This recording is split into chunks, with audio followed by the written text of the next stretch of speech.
Primeiramente, eu quero pedir desculpa a todos, né, porque essa missão hoje era para mim e a Isaura estarmos aqui. Tínhamos preparado uma coisa um pouco diferente, mas infelizmente ela não está bem, então sobrou para o marmitão, né? Tá?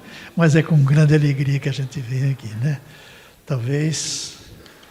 E hoje eu vou abordar um assunto que está muito atualizado, embora seja uma mensagem de um espírito denominado Bernardo Guimarães. Isso foi em 1956. Grande parte, inclusive eu não tinha nem nascido, né? Mentiroso aí, tá vendo? Você já começa com mentira. Mas para vocês terem uma ideia quanto tempo faz. E eu gosto muito dessa mensagem trazida, né?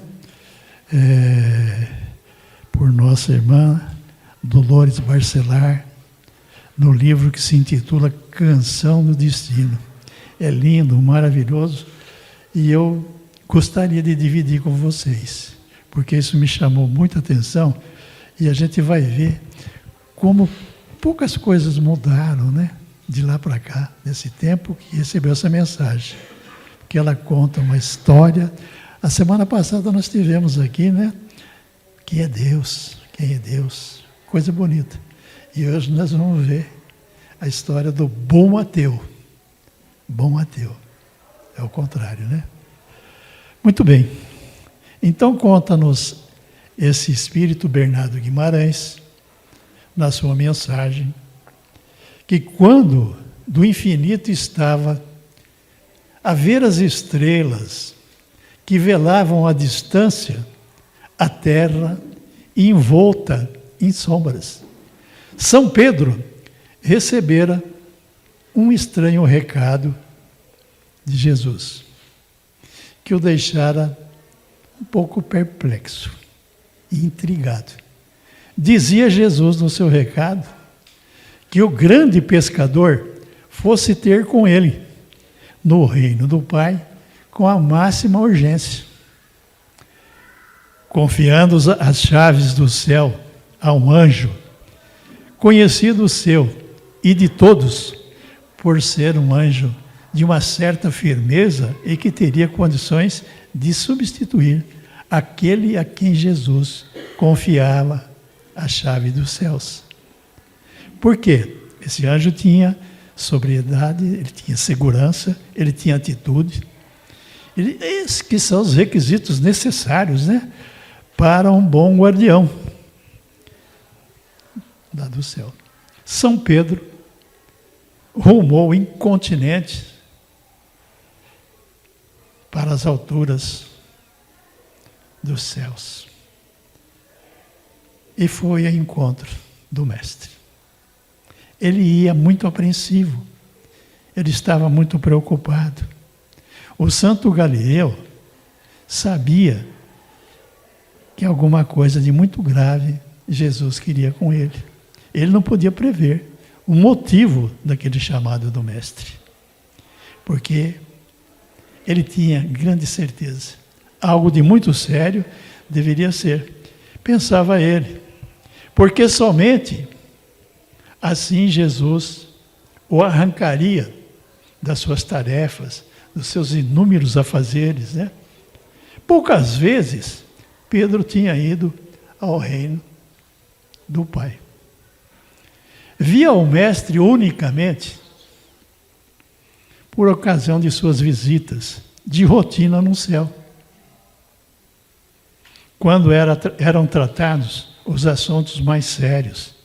Jesus orientava então o bom discípulo e este seguia à risca todas as suas sugestões.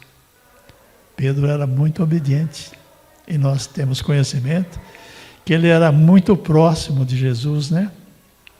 Como no céu estava tudo bem, transcorrendo na melhor ordem possível, o recado o deixara ainda mais inquieto.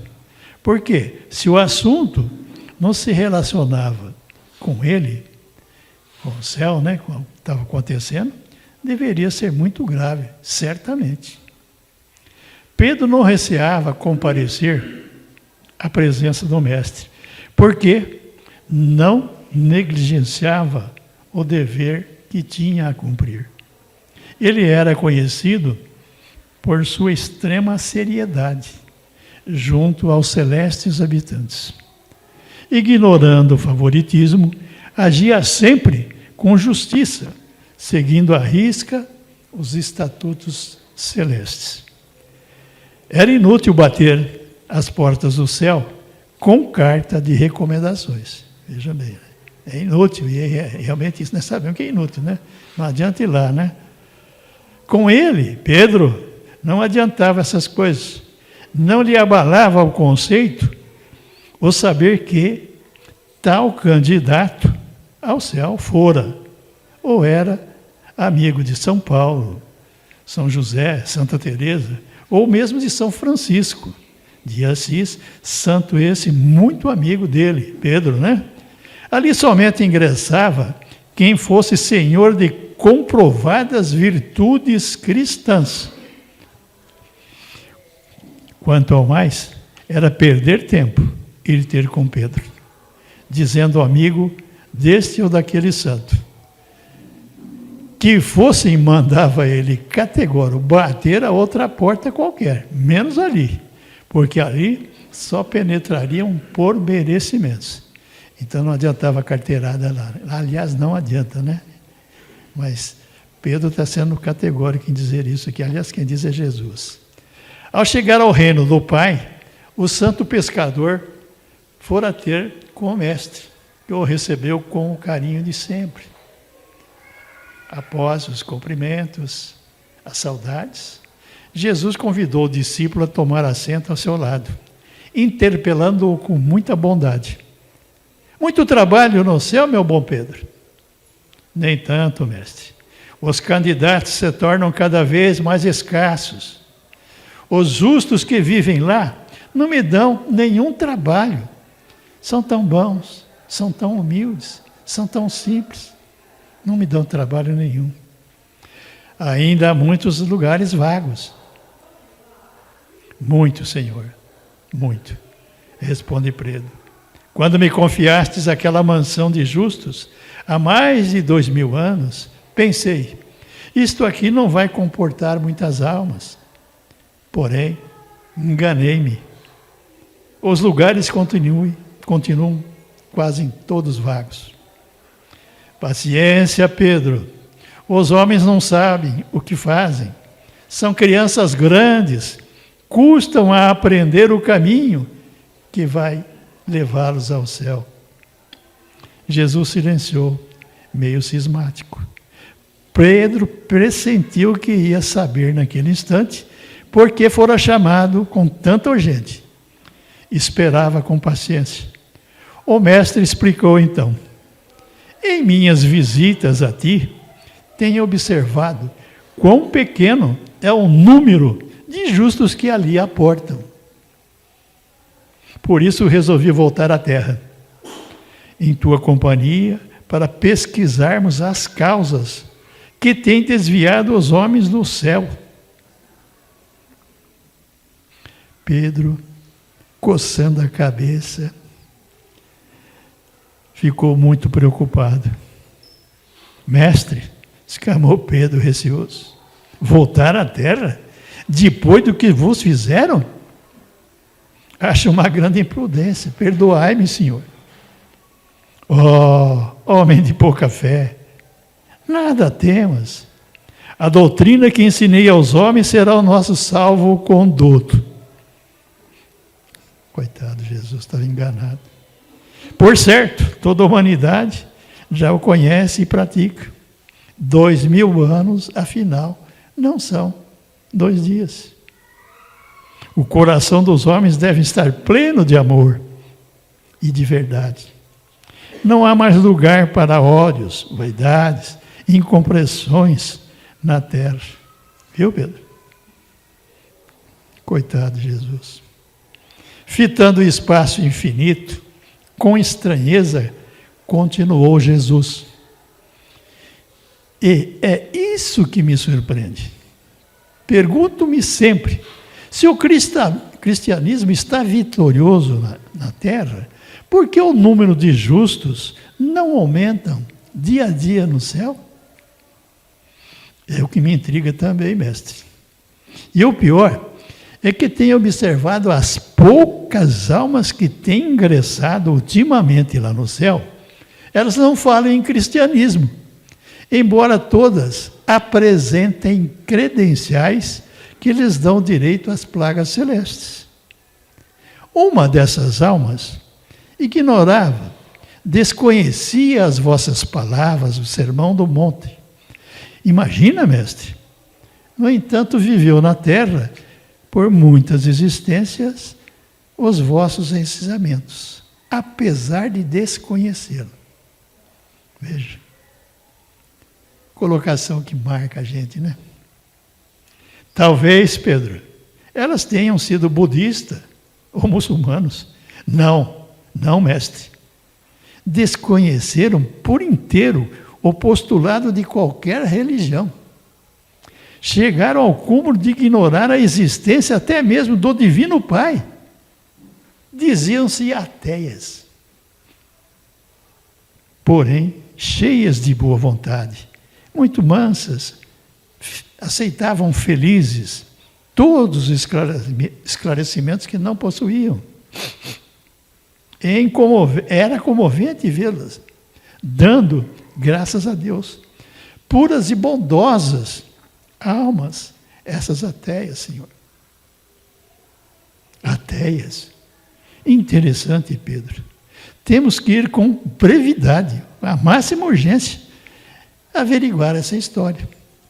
Adotaremos os costumes e o aspecto do século atual, para não sermos motivo de escândalos.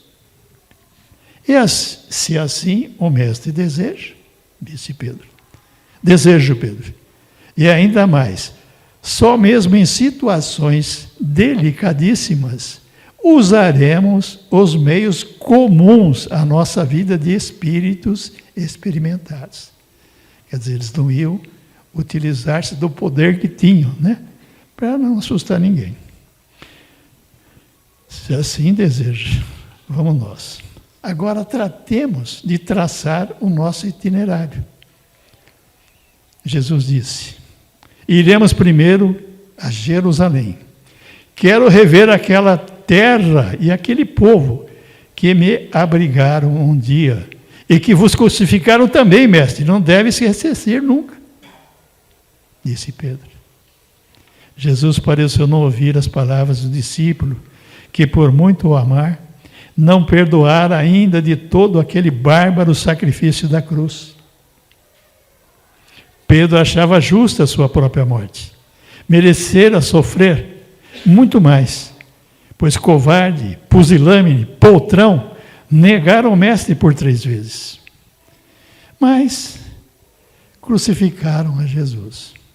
A bondade, o amor, o perdão, em forma humana, foram inovidável e injusta, pensava o santo pescador. Alheio aos ressentimentos de Pedro, Jesus estava imerso nas antigas lembranças, revia mentalmente o lar modesto de Nazaré, as pastagens da Judéia, aonde brincava com os cordeiros, sempre submisso à sua voz e a seus gestos. Ah, se os homens fossem dóceis como os cordeiros, a sua missão não teria sido tão dificultada. Mas tinha que ser assim, porque só através do sacrifício vencem todos. E Jesus pensava: breve irei rever Jerusalém. As estradas de Samaria, de Jericó, perfumadas pelos sândalos e pelos roseirais. Mestre, lembrou Pedro, atalhando-lhe os gratos pensamentos. Se temos de voltar à terra, devemos nos apressar, porque ainda não esqueci quão distante é aquele mundinho. Tem razão, partamos já. E os dois, vencendo o percurso, chegaram a Jerusalém. Apesar das modificações sofridas pelo progresso e pelo tempo, Jesus e Pedro reconheceram logo a orgulhosa cidade da Judéia. A tradição guardava ansiosamente o berço de tantas maravilhas. Eis-nos em Jerusalém, meu bom Pedro, exclamou Jesus. Sim, chegamos, Senhor, respondeu o discípulo sem grandes entusiasmos. Repousemos um pouco e depois daremos uma volta pela cidade, propôs Jesus. Sentaram-se ambos sobre grossa raiz de uma figueira. Pelas ruas passavam pessoas apressadas, outros correndo. Notava-se grande agitação em todos os rostos, e tão visível era que feriu a atenção de Jesus e de Pedro. Não estás percebendo um certo nervosismo nessa gente, mestre? Perguntou o discípulo inquieto. Sim, algo de muito mal está acontecendo na cidade. Algo de muito mal e anormal está acontecendo na cidade. Algum crucificamento, mestre? Inquiriu Pedro, muito aflito. E receoso acrescentou. Não, estou gostando do aspecto desses homens que passam por nós quase a correr. Sossegue, Pedro. Acompanharemos essa multidão que aí vem e saberemos do que se trata. Não acho muito seguro, Senhor. Eu acho que é melhor, Pedro, né, sempre preocupado, acho que é melhor nós voltarmos. A coisa aqui acho que não está boa. Não acho seguro, Senhor. Mas já que deseja, vamos. Em meio ao aglomerado, marchavam os dois preocupados. Percebiam de relance os rostos irados e alguns temerosos. Todos carregavam objetos estranhos, como se fossem armas. Está diferente da nossa época, né? Não está igualzinho o que está acontecendo lá? Guerra, armas, morte. Diferenciou pouco. Jesus sentiu que não era o amor que impelia aqueles homens. Ao sinal de um deles, que parecia ser o chefe, a multidão parou. Falavam agitados, gesticulando muito.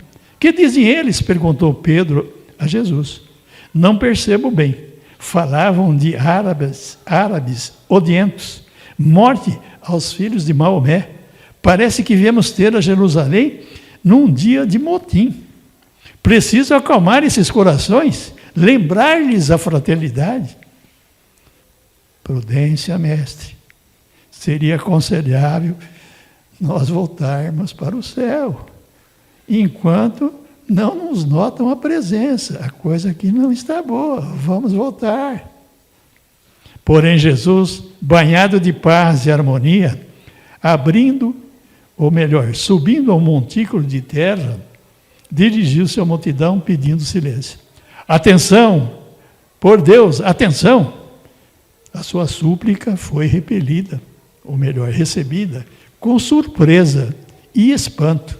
E por um instante reinou silêncio naquela multidão.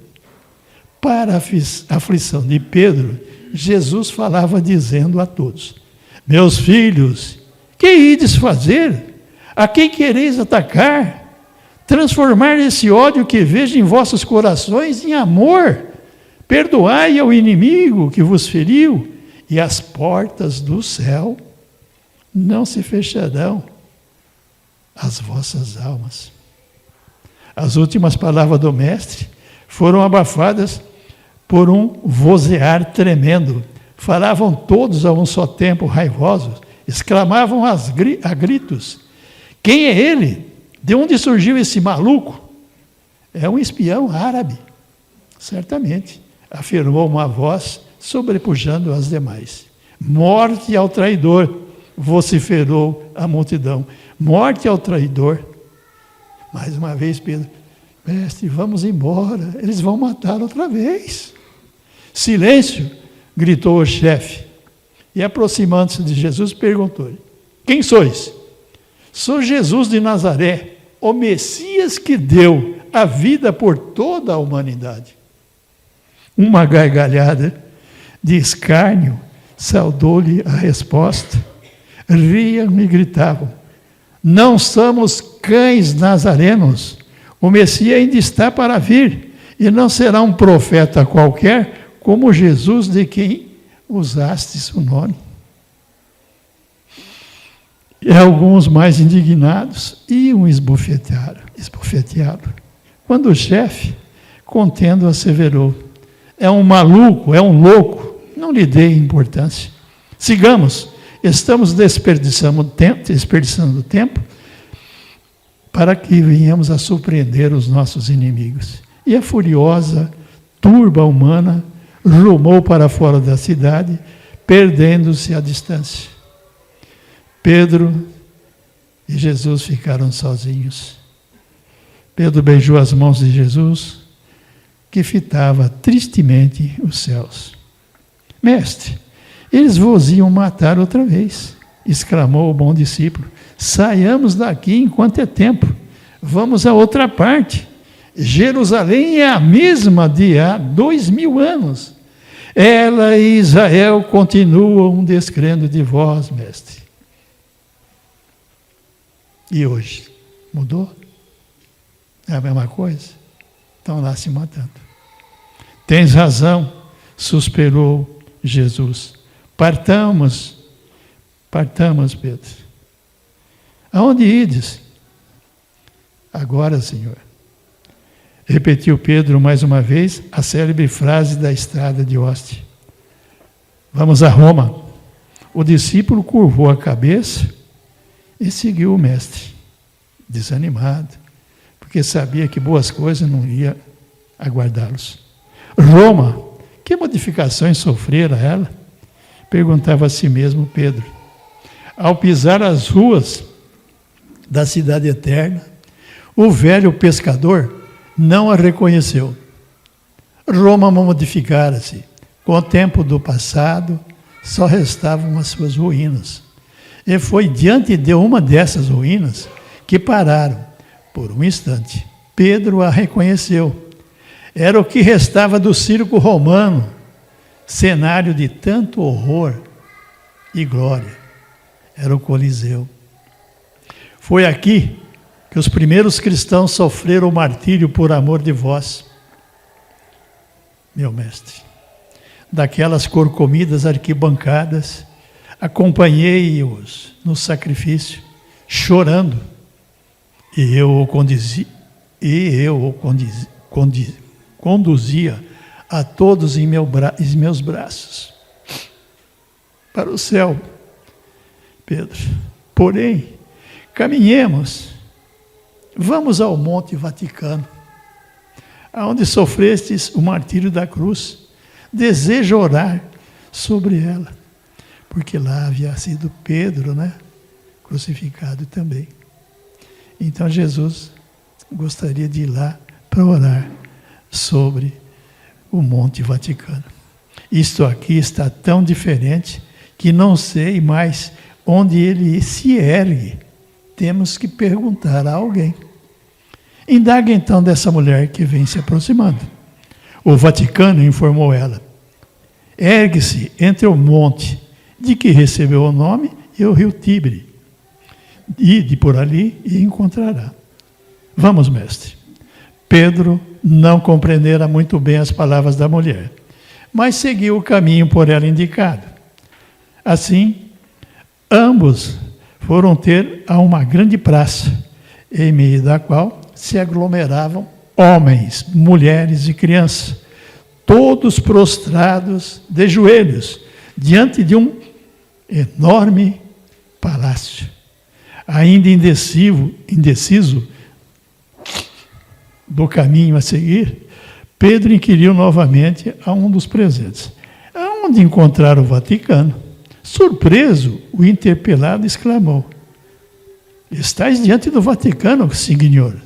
Italiano, respondeu em italiano. E não tarda o Santo Papa aparecer naquela sacada para abençoar-nos. O Papa? Quem é o Papa, meu filho? Indagou Jesus por sua vez. De onde vens tu que não conheces o Papa? E enfático explicou. O Santo Papa é o chefe do cristianismo, é o representante de Deus na terra, é o supremo chefe da religião católica apostólica romana, é o sucessor de São Pedro. Jesus e os discípulos se entreolharam. Ouviste, Pedro? Sim, mestre. Parece que o cristianismo venceu em Roma. Pelo que vejo e ouço, esse palácio deve ser a residência do imperador romano.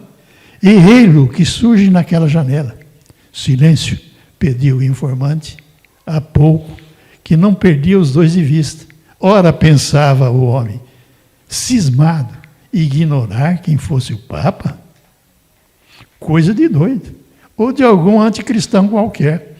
E não afastava os olhos de Jesus e de Pedro. O Papa abençoou a todos e logo se retirou da sacada. O mestre e o discípulo, percebendo que todos ali seguiam para o interior do palácio, dirigiram-se também para lá, perguntando-se se não iriam conhecer o imperador de mais perto, porque ouviram dizer em meio da multidão, é o Papa quem vai oficiar. No interior do palácio encontraram um templo rico e grandioso, que logo souberam ser a Capela Sistina. Ninguém falava, orava-se em silêncio, respeitoso, todos ajoelhados. Jesus, temendo perturbar a oração dos presentes, começou a comunicar-se com Pedro através dos pensamentos. Uma estátua muito semelhante a Pedro, quando nos antigos tempos, chamou a atenção de ambos. Aquela cultura lembra-me a tua imagem, quando confiei o meu reinado a ti na Galileia. Por que estaria ali? Jesus explicou, isto é um templo, e a tua imagem é venerada por todos estes aqui. Bem que o mereces, Pedro. Senhor, não estou compreendendo bem o que se passa. O imperador Papa deve ser muito rico. Quanto ouro, quanto luxo, quanta pompa. E aqueles soldados postados ali devem ser da guarda pretoriana. Mestre, que é isso agora? Lembra as procissões em louvor de Minerva, Atenas, que conheci quando estive na Grécia. Uma procissão realmente se formara à saída da capela, em direção aos belíssimos jardins do Vaticano. Os cantos sacros fizeram-se ouvir de forma harmoniosa e lindos. Todos cantavam a meia voz, acompanhando a procissão perfilados em muita ordem. O Papa, com as vestes pontificiais, vinha carregado sobre a cadeira gestatória. Na cabeça trazia a tiara papal, a mitra composta de 3 coroas simbólicas. À sua passagem, todos se ajoelhavam, reverenciando. O pontífice romano, infatigável, abençoava a multidão, fazendo o sinal da cruz. Em sua divina sabedoria, Jesus compreendeu. Pedro, disse ele, sempre através do pensamento. Esse homem que vês aí, carregado como imperador, é o teu substituto. Aquele palácio é a sede do catolicismo, religião que se diz a única detentora da verdade. Quisera poder falar ao teu sucessor. Talvez o coração dele seja puro como o seu, Pedro. Vem, mestre, vamos embora, mestre. Pedro sempre atento, né? Vamos embora.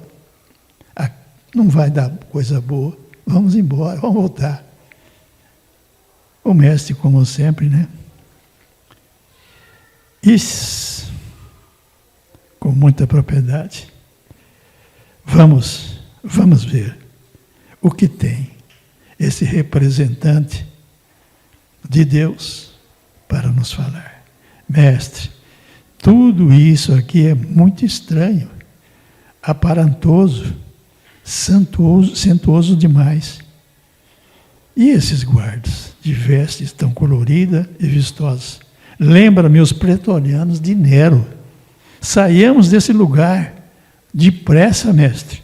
Suplico-vos. Pedro estava muito preocupado. Não podeis ser compreendido por estes. Esse povo tem um papa, meu sucessor. Há tanta riqueza aqui, destoando da nossa simplicidade, da nossa humildade, que presinto grandes complicações. O mestre não ouviu o discípulo, meditava como sempre e queria falar ao Papa. Só havia um meio, lançar mão de seus poderes espirituais. Era hora, de eles utilizarem, então, as prerrogativas que a condição de espíritos elevados Deus oferecia.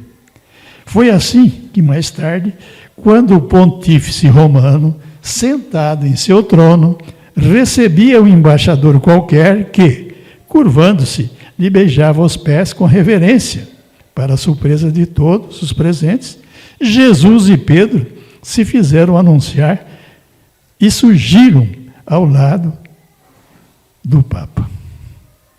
Foram tomados pelos guardas suíços que ali se encontravam e pelos cardeais e bispos presentes como malfeitores e anarquistas.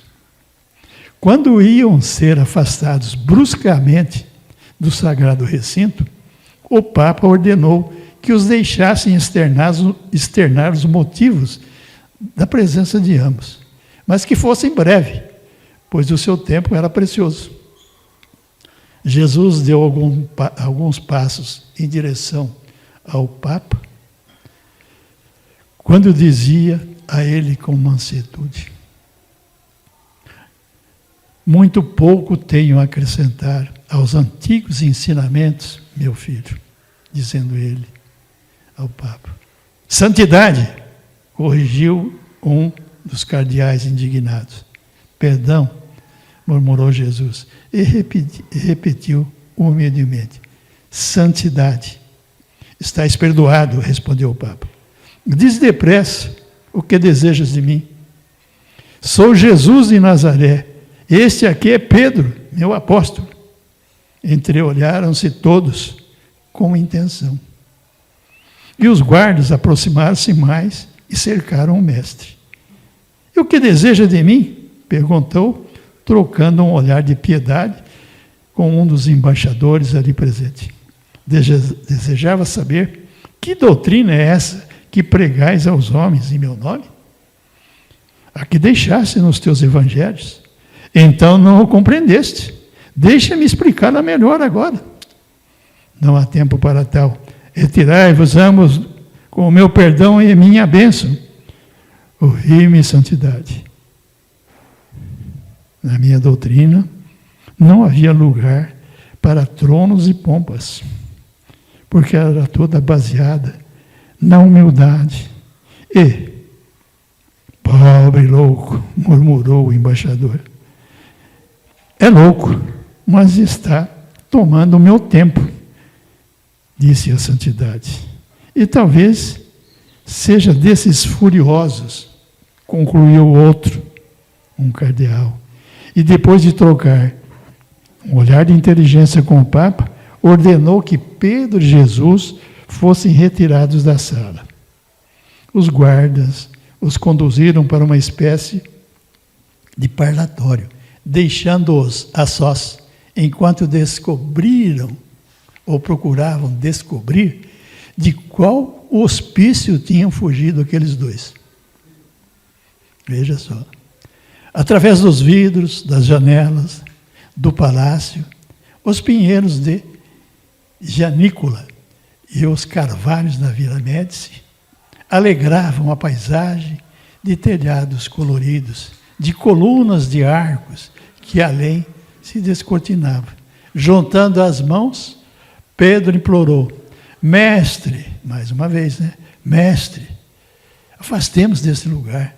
Aqui ninguém nos conhece, embora se digam cristãos. Acha que são cristãos à moda dele. Vamos para outra parte, Senhor. Tristemente, Jesus respondeu: Roma ergueu um trono sobre o teu túmulo, Pedro.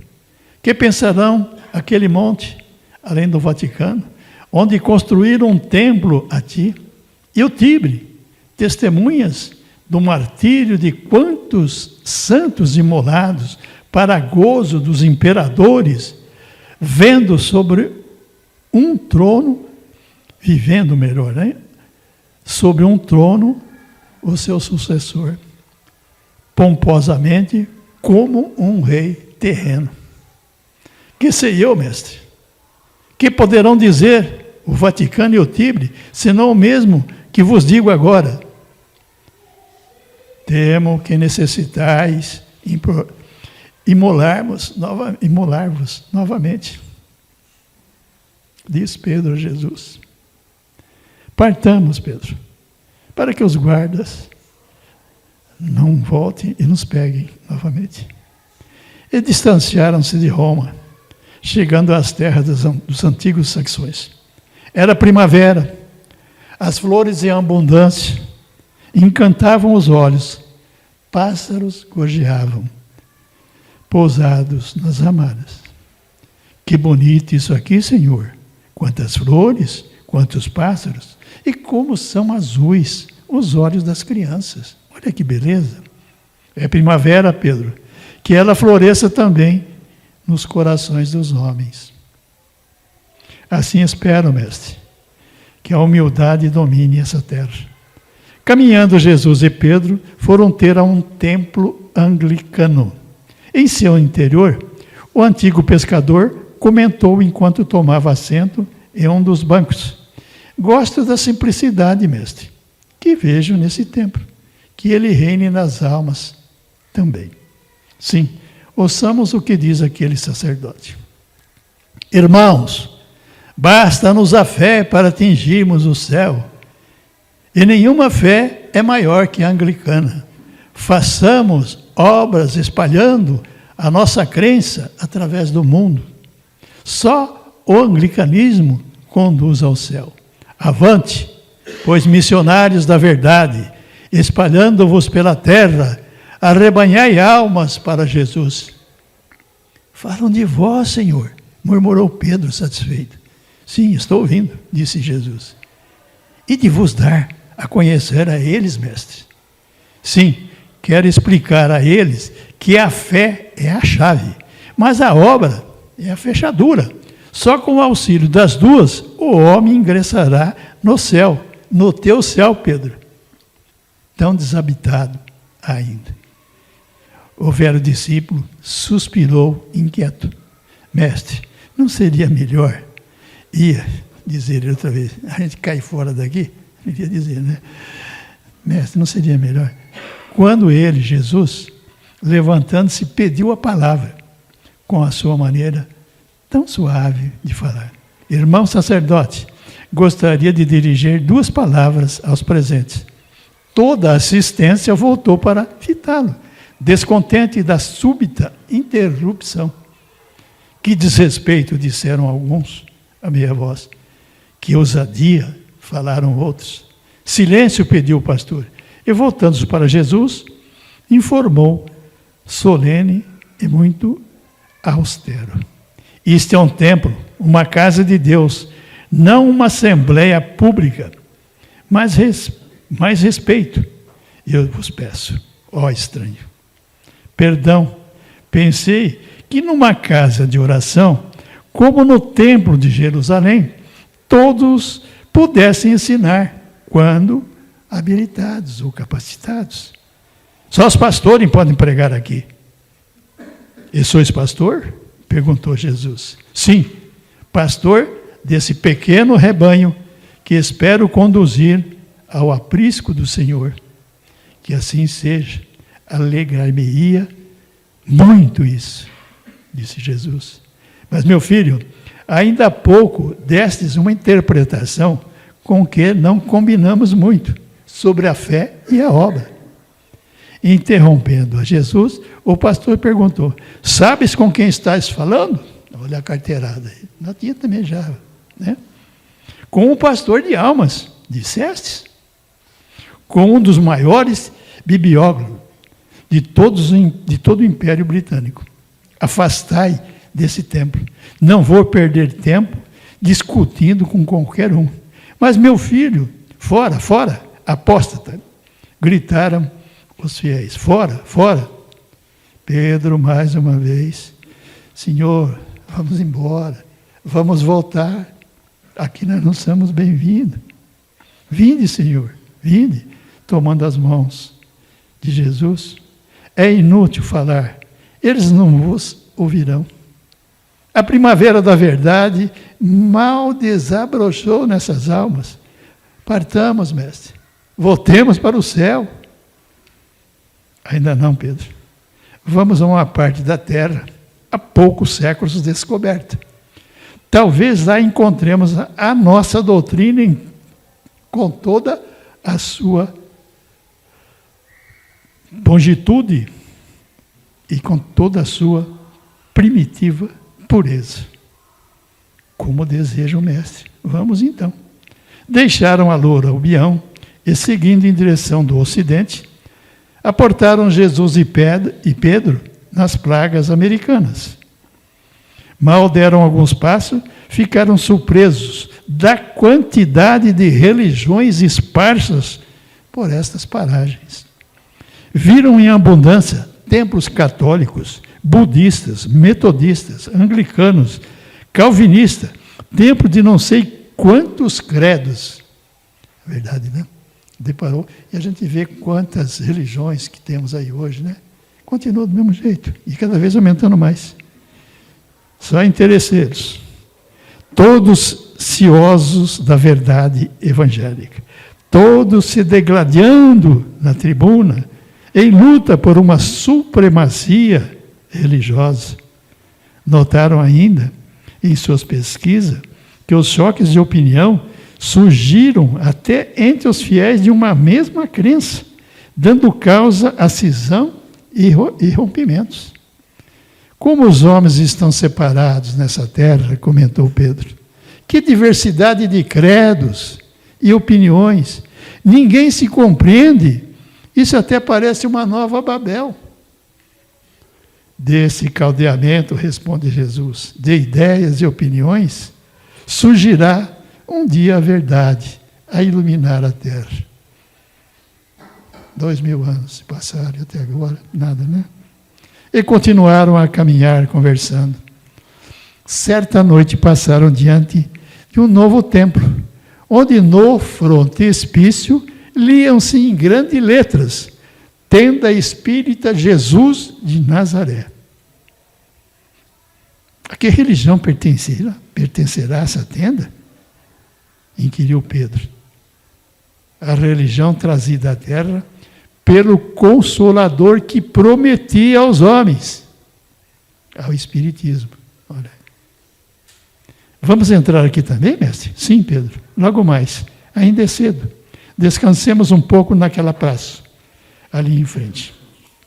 Em silêncio, os dois tomaram assento num dos bancos existentes no jardim. Pedro fitava as estrelas, saudoso do céu. E Jesus recordava a missão de Allan Kardec, Roustan, Flammarion, Delane e outros enviados seus. Jesus recordava, né? Aqueles seus enviados, que vieram trazer à terra a luz da terceira revelação. Olha. Como os homens o teriam aceito? Perguntava ele a si próprio. No mesmo banco em que repousavam Jesus e Pedro, vieram a sentar-se também dois senhores idosos, entretidos em calorosa discussão, bastante significativa. Dizia irritado o mais velho dos dois: não aceito Roustan, e não compreendo como quem se diz espírita aceitar os disparates escritos por ele.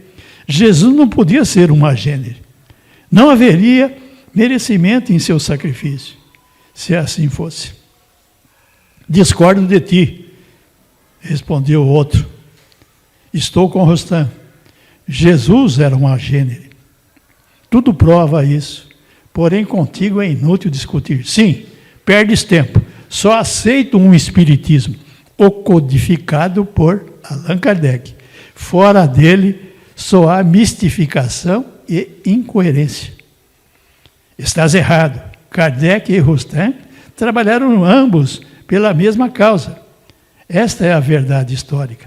Se Kardec foi o codificador da doutrina, Rostam fez luz sobre todos os pontos obscuros do Evangelho, explicando em espírito e em verdade as letras mal interpretadas.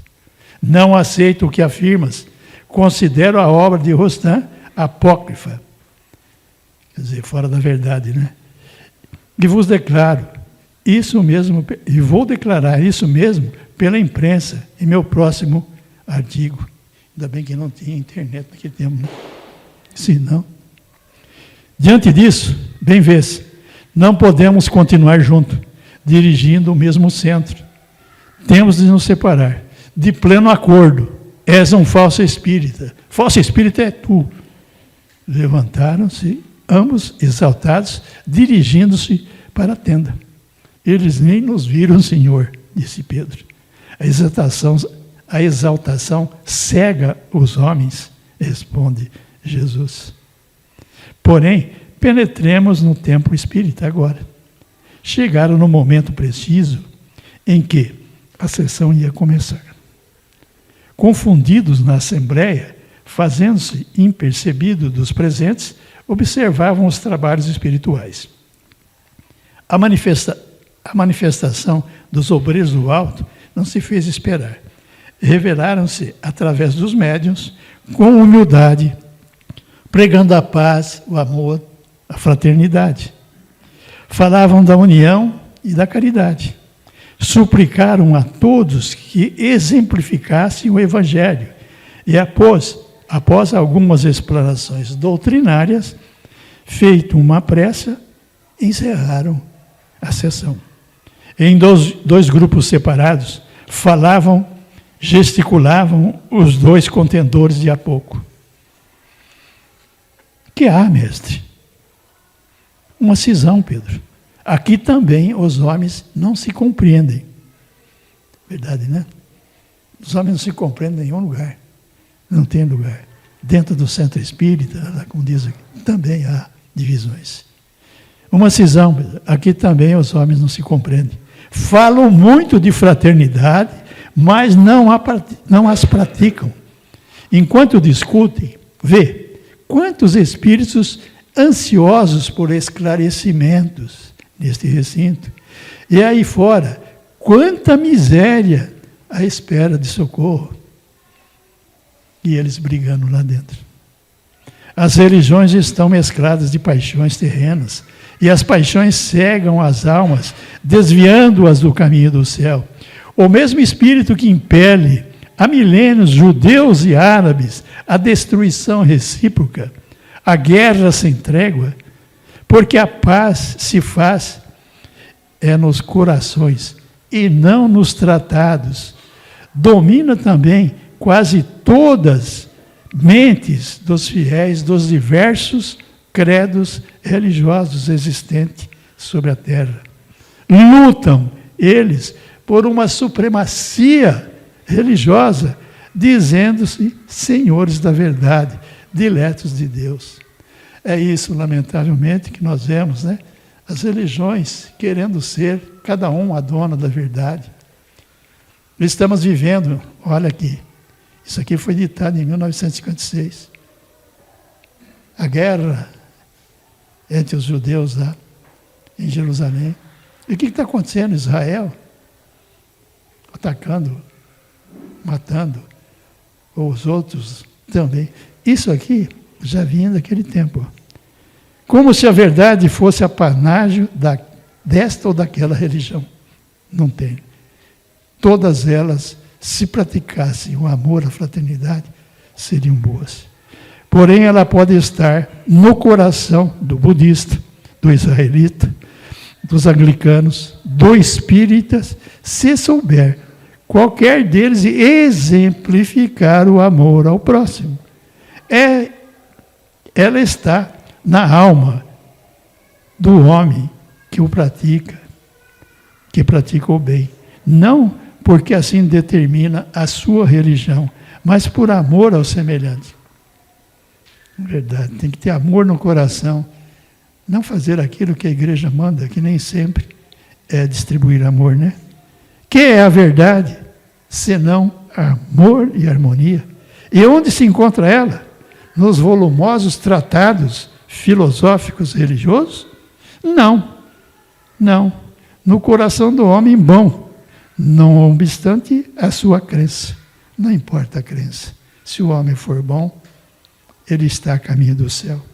A caridade, súmula de todas as virtudes, é a verdade em forma concreta, substanciável, palpável. E como caridade, compreendo tudo o que seja justo, verdadeiro, amorável, humilde, simples, inocente e bom. Enquanto as religiões discutem e lutam por uma harmonia humana, umas contra as outras, em seus próprios interiores, olvidam preceitos evangélicos de paz e fraternidade. O céu continuará vazio de almas. Enquanto não houver amor, né, que houver essa disputa, não vai lotar o céu, não. De jeito nenhum. E conversando, Pedro e Jesus deixaram o recinto do centro espírita. Fora, a noite estava fria. Inverno castigava as criaturas. Abrigados em grossos casacos de lã, os fiéis deixavam a tenda em busca dos seus lares. Jesus voltava à praça, sentado onde estavam um pouco antes, de entrarem à tenda. Fitava o céu. Pedro, ao lado dele, respeitava-lhe o silêncio. Rareavam-se os transeuntes. Um e outro passava apressado, temeroso da noite que se aproximava.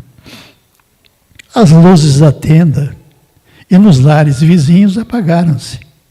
De há muito, Jesus, silencioso, olhava o infinito estrelado.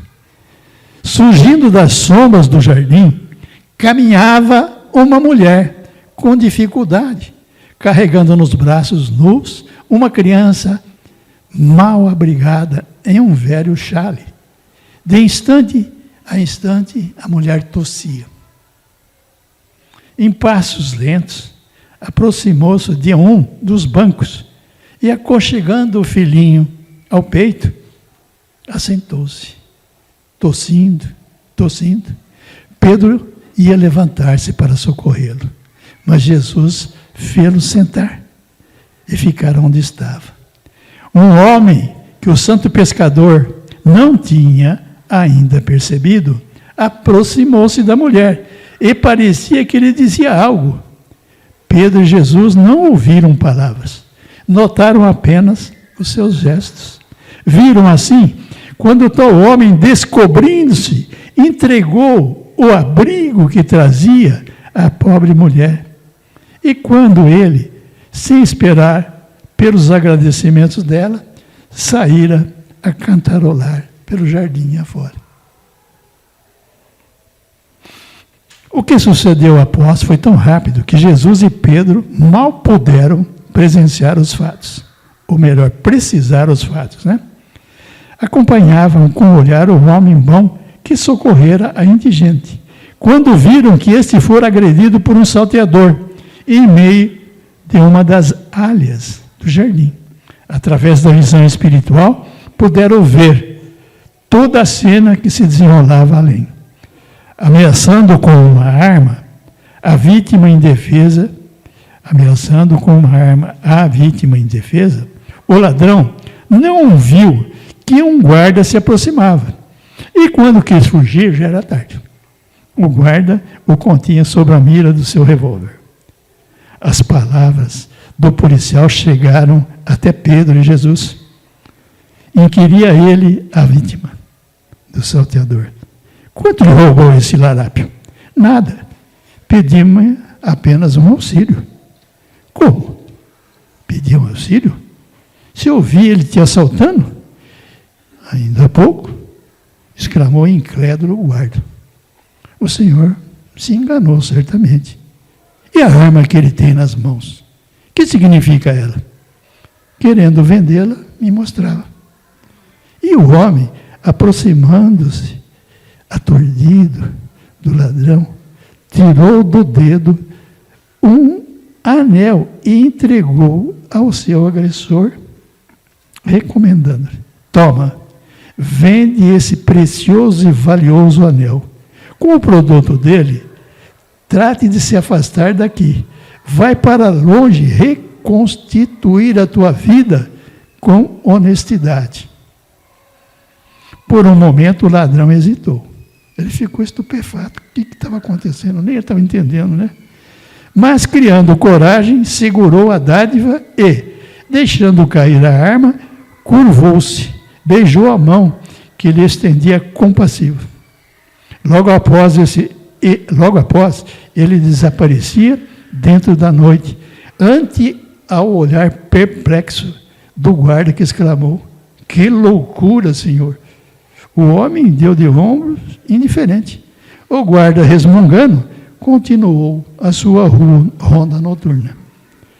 Jesus e Pedro acercaram-se da misericordiosa criatura. Tudo vimos, disse Jesus. Valeu a pena vir à terra assistir a tão bonitas ações. Veja, né? Depois de ter passado tudo que ele passou, ele disse que aquilo lá tudo compensou, né? Olha só, bondade de Jesus. Nada fiz, atalhou o homem. Fizeste muito, meu filho. Exemplificaste o amor e o perdão. Qual a religião que te ensinou tão belas palavras?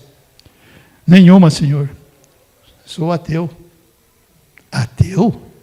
Sim. Praticas o bem sem esperar celestes recompensas? Não creio nessas coisas, Senhor. Deus, céu, inferno, são invenções dos religiosos.